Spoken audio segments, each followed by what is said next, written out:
Sean todos muy bienvenidos. Que la gracia de nuestro Señor Jesucristo les acompañe siempre. Es un placer para nosotros llegar hasta ustedes. Ahora rogamos a Dios que nuestros corazones sean edificados a través de la predicación de su palabra. Pueden acceder a esta predicación y otros recursos visitando nuestra página web www.iefc.org.do.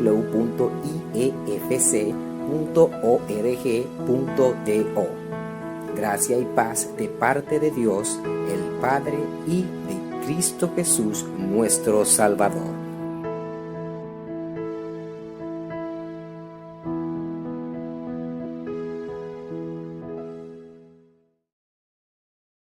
Qué bueno es tener diversidad en el púlpito, porque así no se repiten siempre las mismas caras.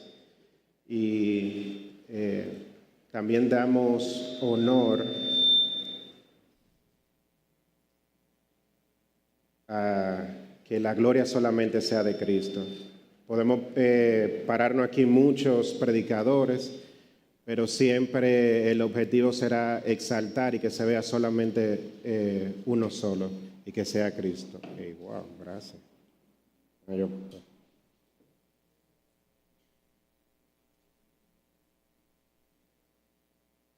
Para comenzar vamos a orar y para poner este tiempo en la mano de Dios.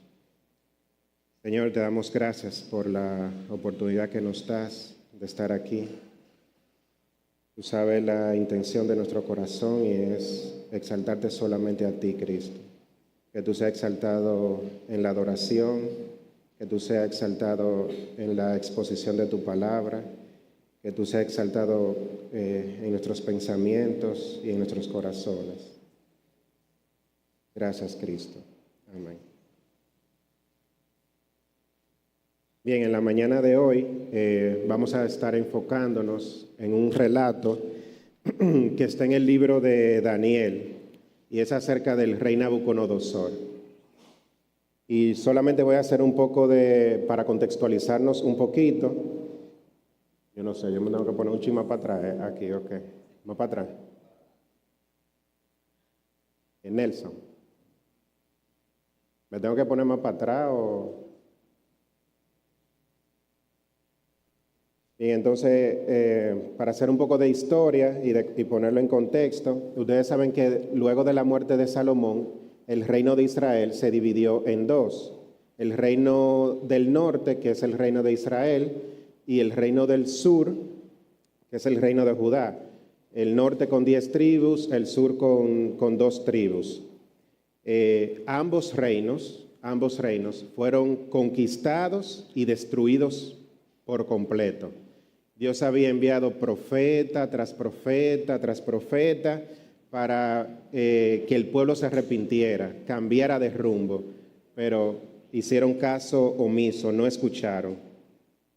El primero en caer fue el reino del norte y años más tarde entonces cae el reino de Judá. Ambos reinos reducidos a total ceniza. El reino de Judá, que es el que nos vamos a concentrar hoy, fue conquistado por Babilonia, a la cabeza Nabucodonosor. Y ese imperio babilónico, era el más fuerte de su época. No había reino que tuviera el poder, la gloria, la fuerza y la majestad que tenía el rey Nabucodonosor. Y Daniel, el libro que vamos a estar leyendo hoy, fue uno de esos que fue deportado, fue traído desde Judá y llevado hasta Babilonia. Y mayormente vamos a leer el capítulo 4, vamos a leer un poquito, así que yo espero que ustedes me puedan seguir y puedan seguir aquí también los versículos. Daniel, capítulo 4, iniciando en el versículo 4. Esto es un relato de viva voz de Nabucodonosor. Piensa en esto como una carta que redacta Nabucodonosor para todos los pueblos y todas las naciones. Y él comienza: yo, Nabucodonosor, estaba tranquilo en mi casa y próspero en mi palacio. Tuve un sueño que me hizo temblar, y estas fantasías, estando en mi cama, y las visiones de mi mente me aterraron. Por lo cual di órdenes que trajeran ante mí a todos los sabios de Babilonia, para que me dieran a conocer la interpretación del sueño. Entonces vinieron los magos, los encantadores, los caldeos y los adivinos, y les conté el sueño, pero no pudieron darme su interpretación. Pero al fin vino ante mí Daniel, cuyo nombre es Beltsasar, como el nombre de mi Dios, en quien está el espíritu de los dioses santos, y yo le conté el sueño, diciendo: oh Beltsasar, jefe de los magos, ya sé que en ti está el espíritu de los dioses santos, y que ningún misterio te confunde. Declárame las visiones del sueño que he visto y su interpretación. Y las visiones de mi mente que vi estando en mi cama fueron así. Vi un árbol en medio de la tierra, cuya altura era muy grande. El árbol creció y se hizo fuerte. Su copa llegaba hasta el cielo y era visible desde los confines de la tierra. Su follaje era hermoso y su fruto abundante, y en él había alimento para todos. Debajo de él hallaban sombra las bestias del campo, las aves del cielo hacían morada en sus ramas, y de él se alimentaban todos los seres vivientes. En las visiones de mi mente que vi estando en mi cama, he aquí un vigilante, un santo, descendió del cielo, clamando fuertemente, dijo así: derribad el árbol, cortad sus ramas, arrancad su follaje, desparramad su fruto. Huyan las bestias que están debajo de él y las aves de sus ramas. Pero dejad en tierra el tocón con sus raíces, con ataduras de hierro y bronce entre la hierba del campo, que se empape con el rocío del cielo y comparta con las bestias del campo la hierba de la tierra. Sea cambiado su corazón de hombre y séale dado corazón de bestia, y pasen sobre él 7 tiempos. Esta es sentencia por decreto de los vigilantes, y la orden es por decisión de los santos, con el fin de que sepan los vivientes que el Altísimo domina sobre el reino de los hombres, y que se lo da a quien él le place, y pone sobre él al más humilde de los hombres. Entonces Daniel, a quien llamaban Beltsasar, se quedó atónito por un momento, y le turbaron sus pensamientos. Y el rey habló y dijo: Beltsasar, no dejes que el sueño ni su interpretación te turben. Beltsasar respondió y dijo: Señor mío, sea el sueño para los que te odian y su interpretación para tus adversarios. El árbol que viste, que se hizo fuerte y corpulento, cuya copa llegaba hasta el cielo y que era visible a toda la tierra, y cuyo follaje era hermoso y su fruto abundante, y en el que había alimento para todos, debajo del cual moraban las bestias del campo y cuyas ramas anidaban las aves de los cielos. Eres tú, oh Rey, que te has hecho grande y fuerte, y tu grandeza ha crecido y ha llegado hasta el cielo, y tu dominio hasta los confines de la tierra. No había otro rey más grande que Nabucodonosor. Su gloria se expandía por todos los pueblos conocidos en esa época. El texto dice que su copa, comparándolo con un árbol, llegaba hasta el cielo. Estaba en el centro de todo y era visible a toda la tierra. No había reino más grande, majestuoso como el de Babilonia, abundante en riqueza, abundante en poder, abundante en gloria, y todos los pueblos estaban debajo de los pies de Nabucodonosor. La ilustración que usa el pasaje bíblico dice que todos los seres vivientes se alimentaban del árbol. Nabucodonosor tenía a todo un mundo dependiendo de sus manos. Y nos movemos rápidamente al capítulo 5. Aquí Daniel habla a un hijo de Nabucodonosor, que fue uno de los sucesores en el reino, en otro contexto que no vamos a entrar en detalle, pero sí vamos a leer esta porción. Oh rey, el Dios Altísimo concedió a tu padre Nabucodonosor soberanía, grandeza, gloria y majestad. ¿Quién se lo dio? El Dios Altísimo. Le dio soberanía, grandeza, gloria y majestad.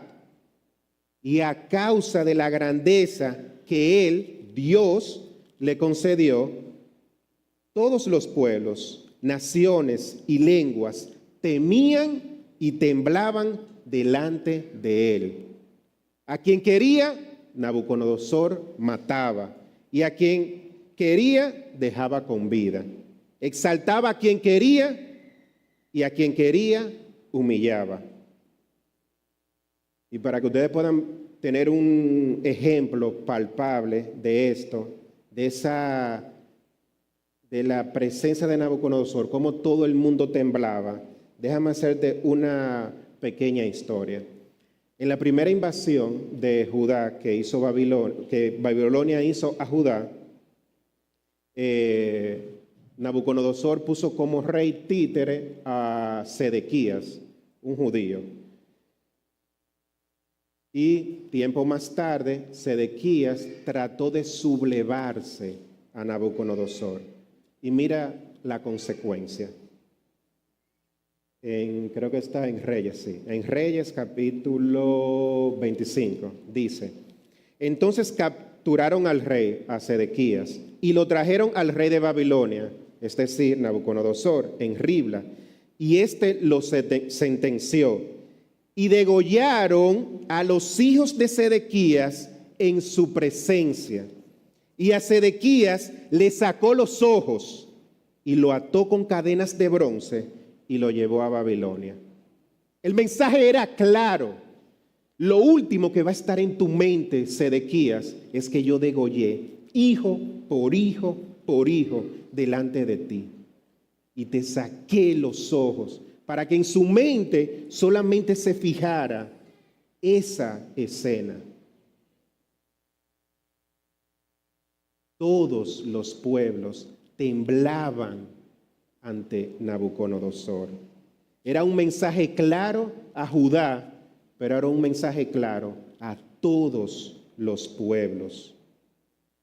Que no había otro rey más poderoso que Nabucodonosor. Las palabras de Nabucodonosor se tenían que obedecer cabalmente, letra por letra. Todos nosotros probablemente conocemos la historia del horno de fuego de Nabucodonosor. Era una forma de castigo que él tenía. En el capítulo 3 de Daniel describe que él levantó una estatua de oro y dijo por decreto que todo el mundo debía adorar a esa estatua. Y se tocaban unos instrumentos y cuando terminaban los instrumentos, todo el mundo tenía que adorar la estatua. Sucede que 3 judíos se niegan a adorarla y el relato bíblico dice una parte, solamente tomé una porción, dice: entonces Nabucodonosor, lleno de furor, demudó su semblante contra Sadrach, Mesach y Abednego. Respondió ordenando, ese horno de fuego, ordenó que se calentara 7 veces más de lo que se acostumbraba calentar. Se calentó tanto, que los soldados que tenían como responsabilidad tirar a estos 3 judíos, cuando van y se acercan para tirarlo, las llamas le alcanzan y mueren inmediatamente en fuego.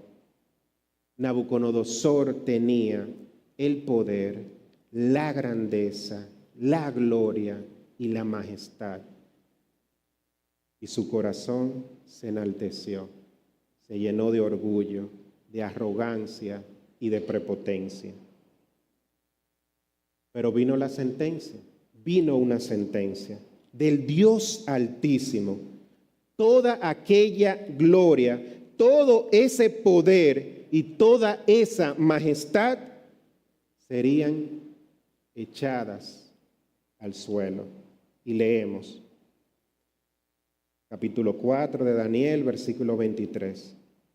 Y en cuanto al vigilante, el santo que el rey vio, que descendía del cielo y decía: derribad el árbol y destruidlo, pero dejad el tocón con sus raíces en la tierra, con ataduras de hierro y bronce en la hierba del campo, y que se empape del rocío del cielo, y que comparta con las bestias del campo, hasta que pasen sobre él 7 tiempos.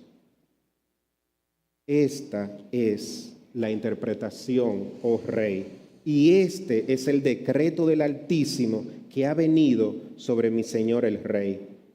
Serás echado de entre los hombres, y tu morada estará con las bestias del campo, y te darán hierba para comer como al ganado, y serás empapado con rocío del cielo, y 7 tiempos pasarán sobre ti, hasta que reconozcas que el Altísimo domina sobre el reino de los hombres y que lo da a quien él le place.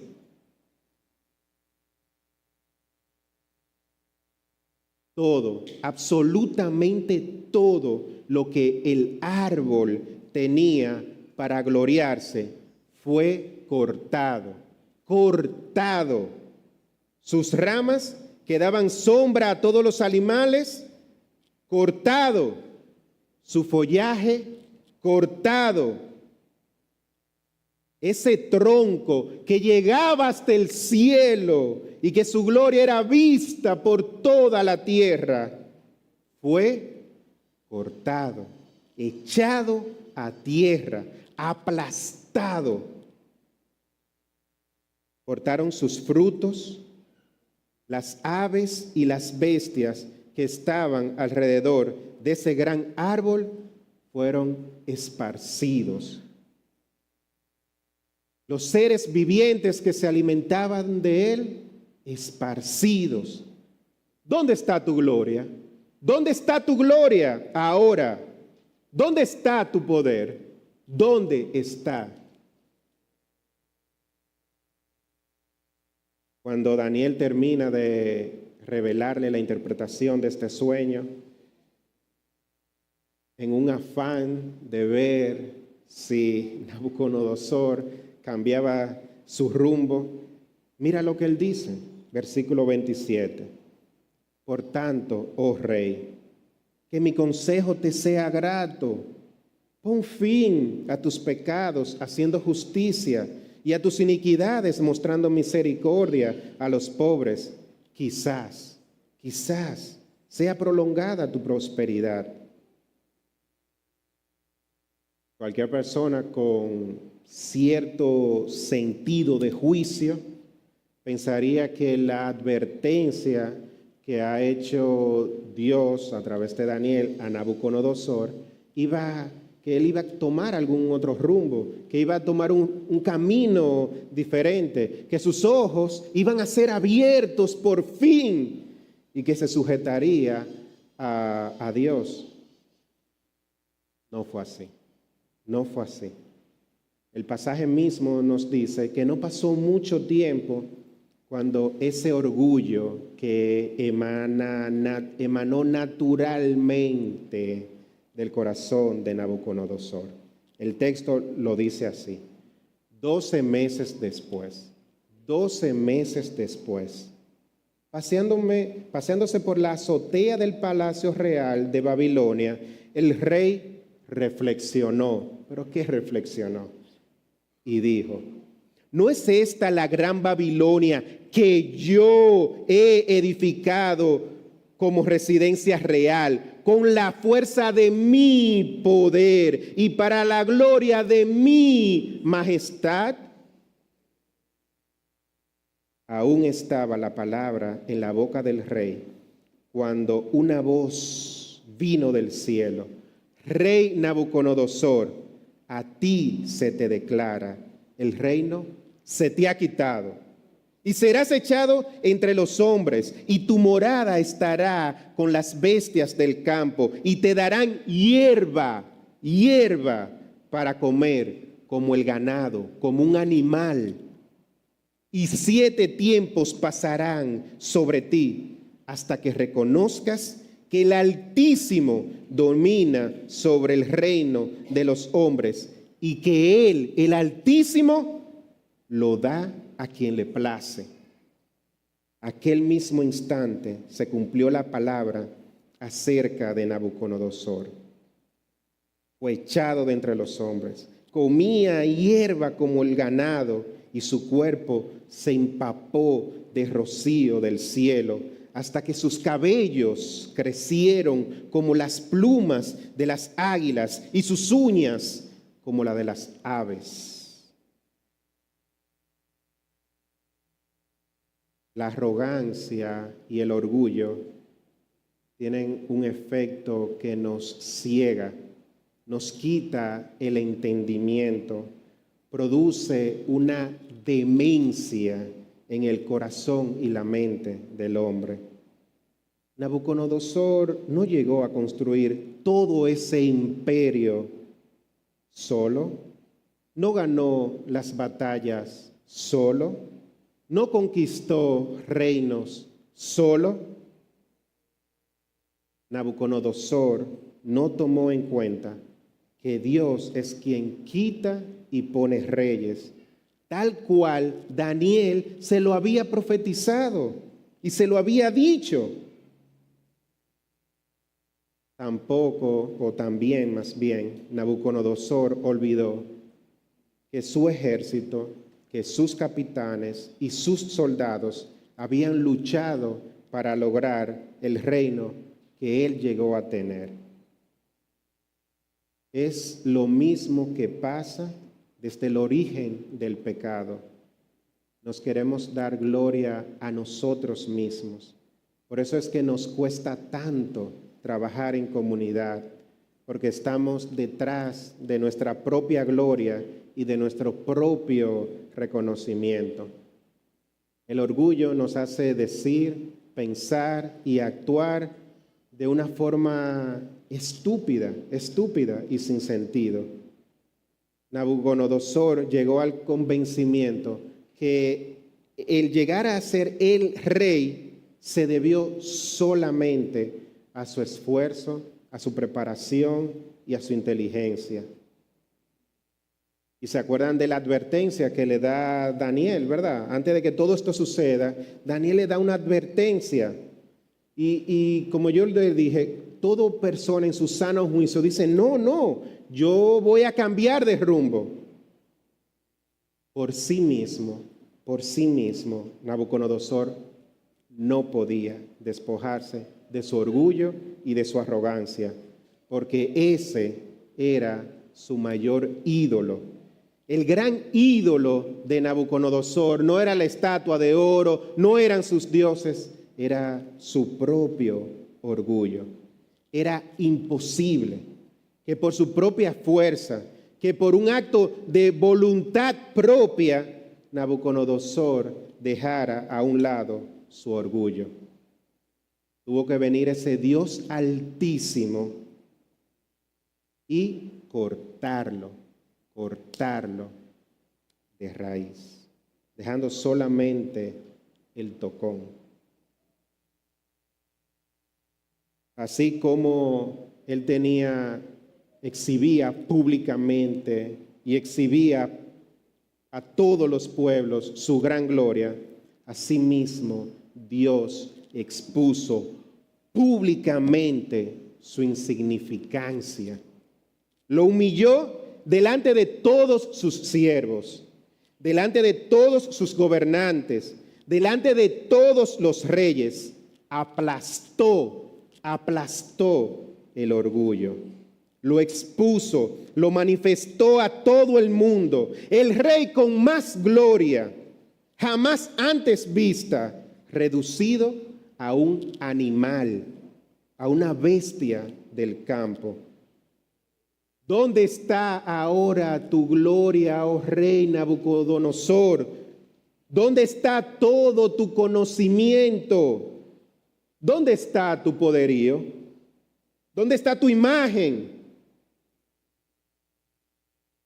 Tu imagen y tu orgullo han sido aplastadas, cortadas, tiradas al suelo.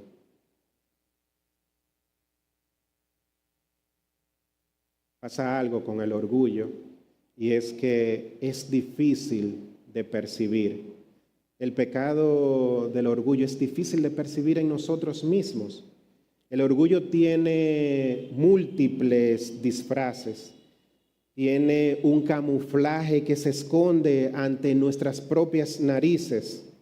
Es escurridizo, se esconde. A veces quizás lo puedo ver en mí, pero muchas otras veces hay una como anestesia espiritual.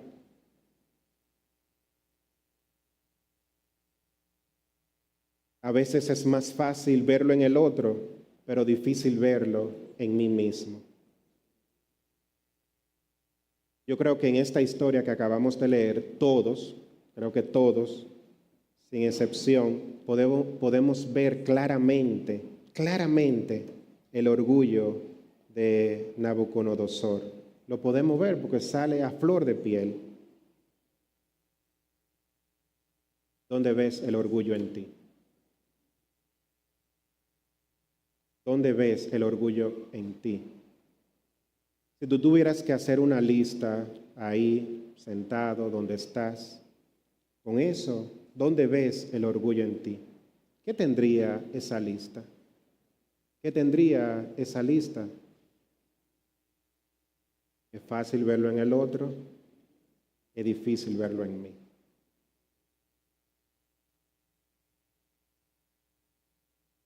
¿Dónde ves el orgullo en ti?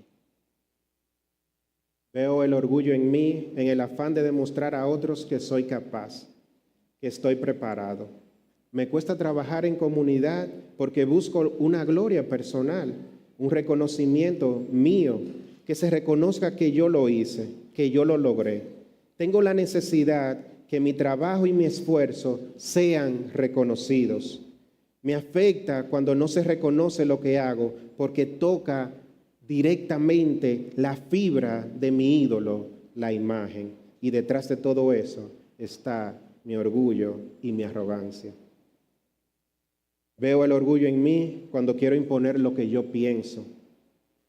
Más allá de si tengo la razón o no tengo la razón, yo no tengo la humildad suficiente de escuchar al otro y acoger la opinión de los demás. No quiero ser cordero como Jesús. No quiero ser cordero como Jesús. Veo también el orgullo en mí al mostrar una imagen recta, adecuada, aparente para los demás, muy formal, con palabras muy bonitas, que todos acepten decir esas palabras adecuadas. Hay orgullo en mí cuando me paro delante del púlpito queriendo impresionar con palabras bonitas o presentaciones impactantes. Hay orgullo en mí en querer estar en la lista de predicadores favoritos, como si aquí hubiese alguna lista de predicadores favoritos. Aquí no lo hay. Una de las cosas que esta comunidad se ha preocupado por hacer es precisamente eso.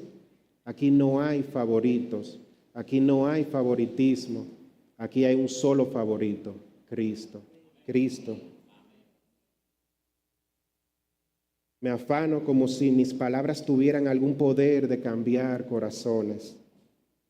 Veo el orgullo en mí, en la proactividad, en que en cierta parte la proactividad es buena, pero muchas veces deja fuera la opinión y la participación de los demás, de aquellos que quizás no son tan preparados, de aquellos que quizás no han ido a una universidad, que no han terminado un bachillerato. Eso hace la proactividad. ¿Por qué hago lo que hago? ¿Por qué hago lo que hago? ¿Lo hago para que me vean o lo hago por un amor genuino que brota de haber sido rescatado, salvado y amado por un Dios altísimo? ¿Por qué me cuesta soltar y tengo siempre que tener el control? ¿Qué pasa si no toman en cuenta mis ideas? ¿Por qué no puedo confiar en la soberanía de Dios? ¿Por qué siempre tengo que tener el control? ¿Por qué tengo que aparentar que todo está bien? Detrás de todas esas preguntas está mi orgullo y mi arrogancia. Y así como el Dios Altísimo vino y cortó, Él tiene que venir, cortar, tirarme en el suelo, como las bestias del campo. Yo lo he dicho antes, el orgullo, la arrogancia, es el pecado más maldito que hay. No hay otro pecado más maldito que este.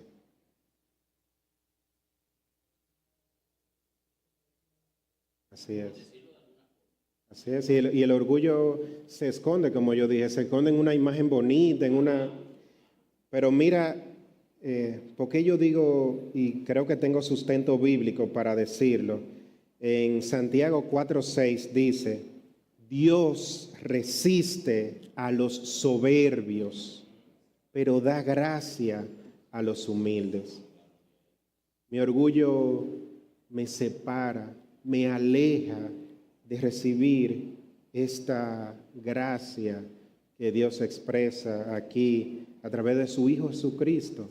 Es el pecado más maldito, que no tengo otra palabra para expresarlo. Pablo tenía una lucha similar. En 2 de Corintios, capítulo 12, del 7 al 9, Pablo nos describe esto de esta forma. Y para que la grandeza de las revelaciones no me exaltase desmedidamente, me fue dado un aguijón en mi carne, un mensajero de Satanás que me abofeté para que no me enaltezca sobremanera. Respecto a lo cual 3 veces he rogado al Señor que lo quite de mí. Y me ha dicho, bástate mi gracia, porque mi poder se perfecciona en la debilidad. Por tanto, de buena gana me gloriaré más bien en mis debilidades, para que repose en mí el poder de Cristo.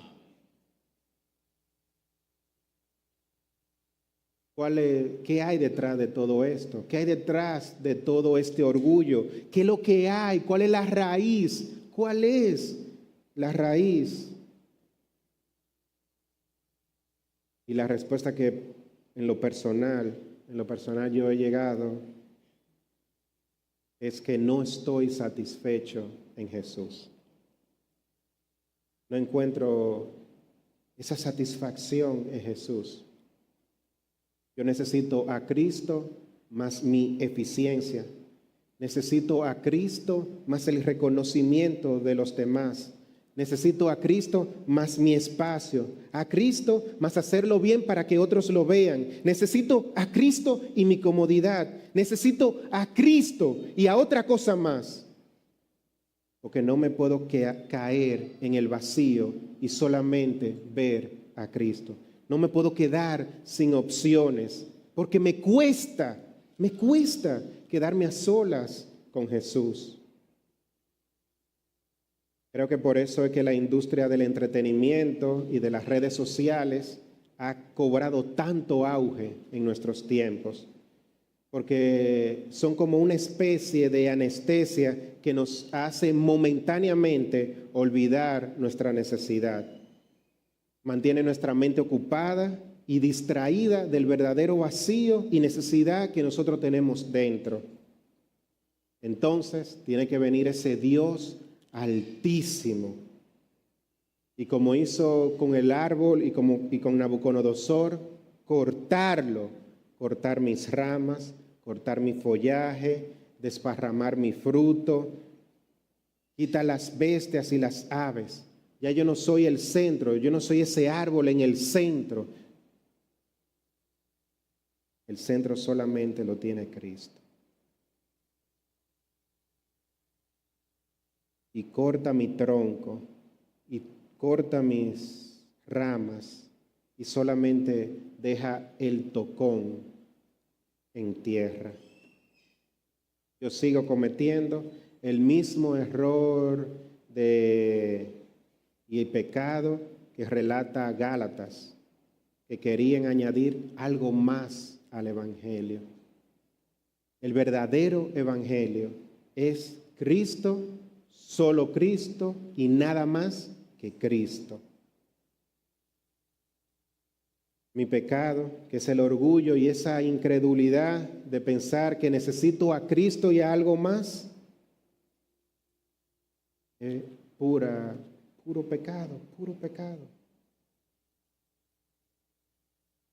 Dios se manifestó en varias oportunidades al rey Nabucodonosor y aún así tuvo que pasar, no abrió sus ojos. Con todo eso que él le mostró en capítulos anteriores, Nabucodonosor no abrió sus ojos. Él tuvo que llegar a la sentencia de cortar.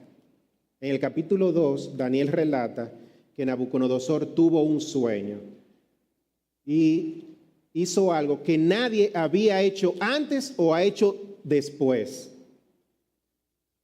Él llamó a sus sabios de Babilonia y le dijo: revélenme el sueño. Y los sabios le dijeron: ok, ¿cuál es el sueño? Cuéntanos el sueño. No, tú me vas a decir lo que yo me soñé y me vas a dar la interpretación de lo que yo me soñé. Pero ¿cómo así? Nadie ha pedido eso. Nunca antes nadie ha pedido eso. Y sentenció a todos los sabios de Babilonia, incluyendo a Daniel, a sentencia de muerte. Daniel ora y le dice a sus amigos: oren para que Dios nos dé la revelación. Y Dios da esa revelación. Y una de las cosas que Daniel se preocupa y se ocupa en decir cuando va hacia el rey: no, yo no soy mejor que nadie, yo no soy mejor que otros sabios. No, esta revelación es de Dios, ese Dios. Nabucodonosor le habían predicado a ese Dios, le habían mostrado las maravillas, la gracia, el poder de ese Dios. Pero Nabucodonosor nunca abrió los ojos. ¿Y qué tal el horno de fuego? Cuando él entró a 3 personas y vio a 4 personas en el horno de fuego. Y que cuando salen Sadrach, Mesach y Abednego, ni siquiera el olor a fuego tenían. ¿Y a quién le dan ellos gloria? A Dios.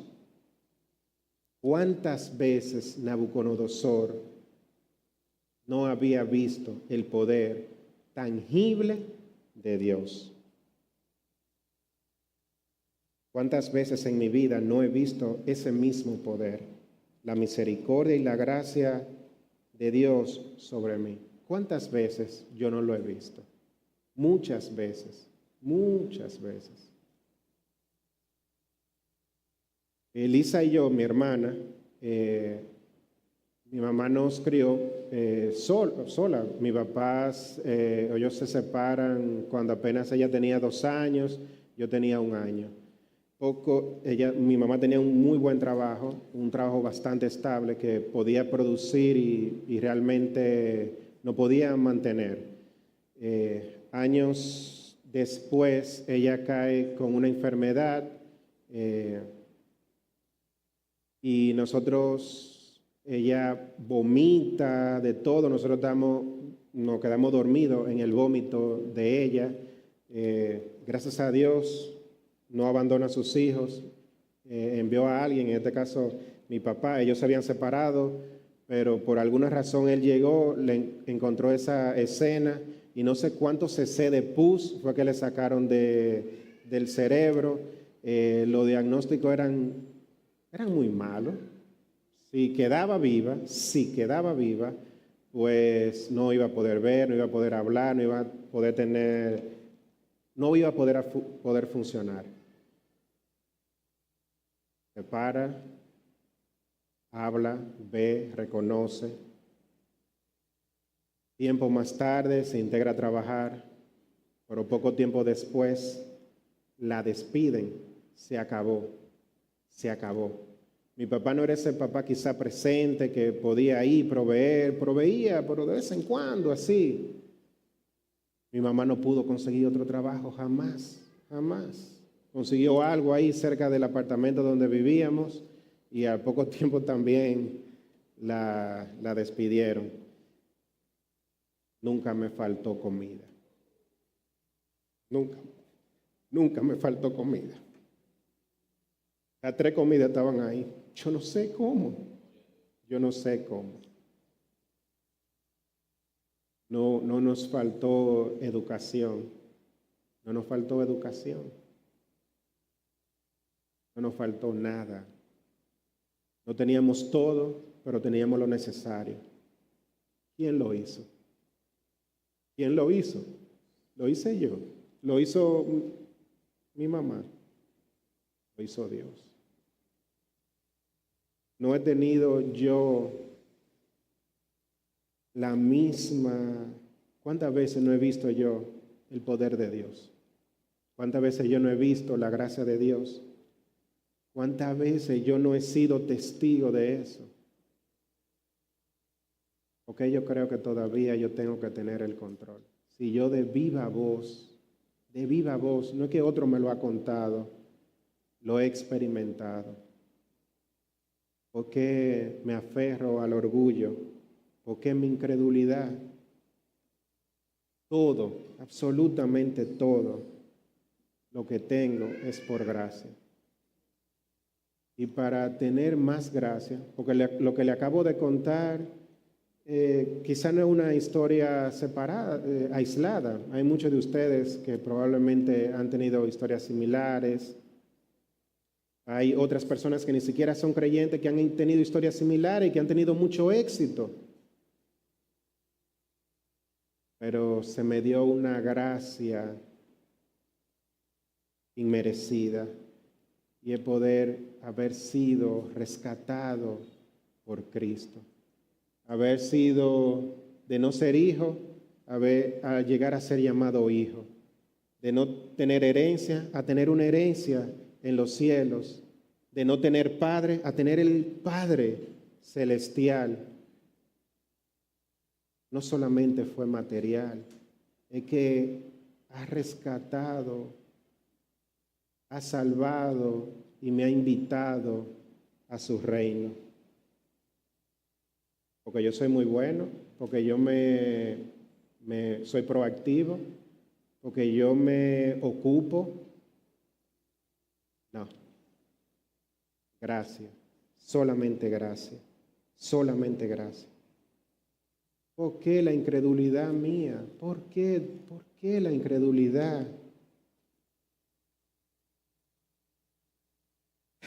Clamo como el ciego Bartimeo: Jesús, Hijo de David, ten misericordia de mí. así como tú abriste los ciegos de los ojos del ciego Bartimeo, abre mis ojos, haz el milagro de saciarme solamente tú. Y mira la historia de Nabucodonosor, capítulo 4, versículo 34. Pero al fin de los días, recuérdense que esto es como una carta que Nabucodonosor escribe para ti, para mí y para todos los pueblos como testimonio de todo esto. Todo esto que hemos relatado es que Nabucodonosor lo ha plasmado, ha querido plasmarlo para hacerlo conocer a todos los pueblos, incluyéndote a ti y a mí. Y él dice, pero al fin de los días, yo, Nabucodonosor, alcé mis ojos al cielo y recobré mi razón. Y bendije al Dios Altísimo y alabé y glorifiqué al que vive para siempre, porque su dominio es dominio eterno y su reino permanece de generación en generación. Y todos los habitantes de la tierra son considerados como nada, mas Él actúa conforme a su voluntad en el ejército del cielo y entre los habitantes de la tierra. Nadie puede detener su mano ni decir, ¿qué has hecho? Ahora yo, Nabucodonosor, alabo, ensalzo y glorifico al Rey del cielo, porque sus obras son todas verdaderas y justos sus caminos. Él y solo Él puede humillar a los que caminan con soberbia.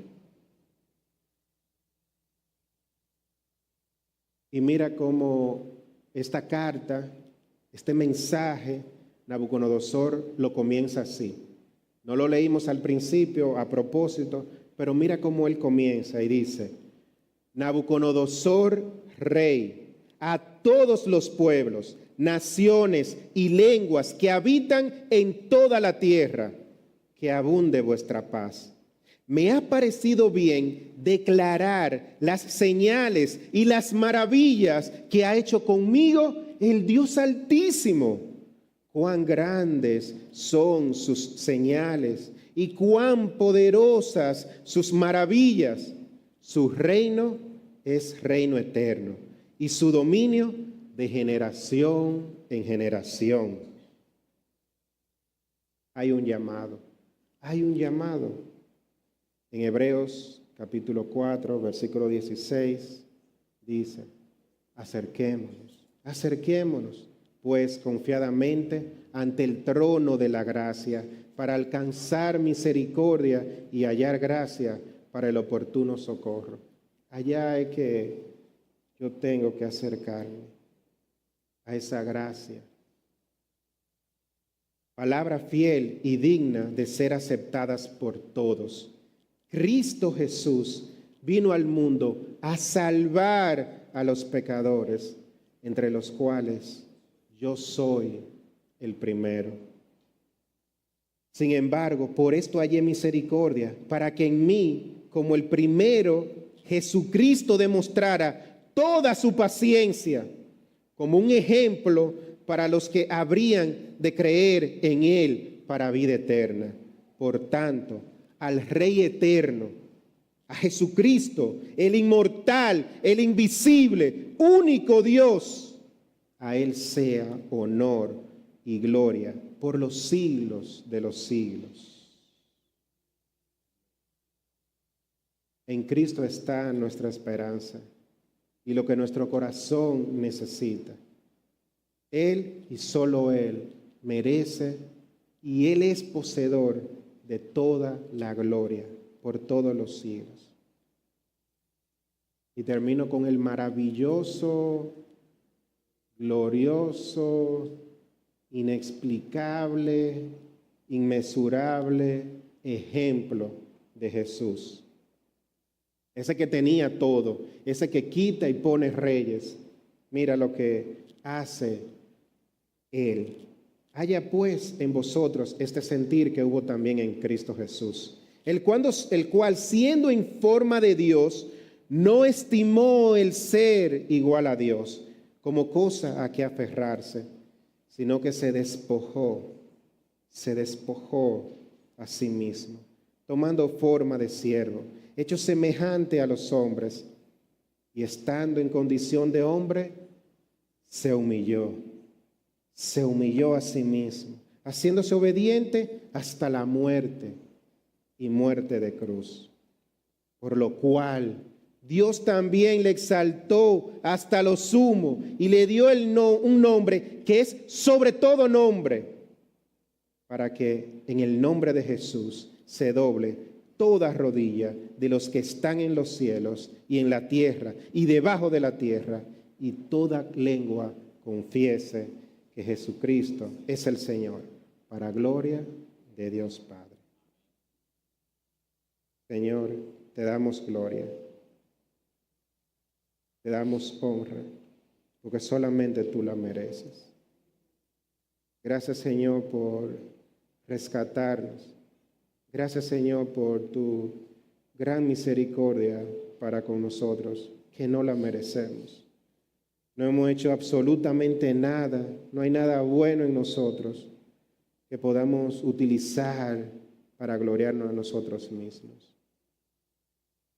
Nos gloriamos solamente en Jesús, en su misericordia, en su muerte, en su cruz, en su resurrección y en su exaltación. Gracias, Señor. Gracias por acompañarnos. Esperamos que haya sido de edificación para sus vidas. Recuerda que este y otros recursos pueden ser accedidos a través de nuestra página web www.iefc.org.do. Que la paz y amor de Dios, el Padre, reine en nosotros, mientras aguardamos el glorioso regreso de nuestro Señor Jesucristo.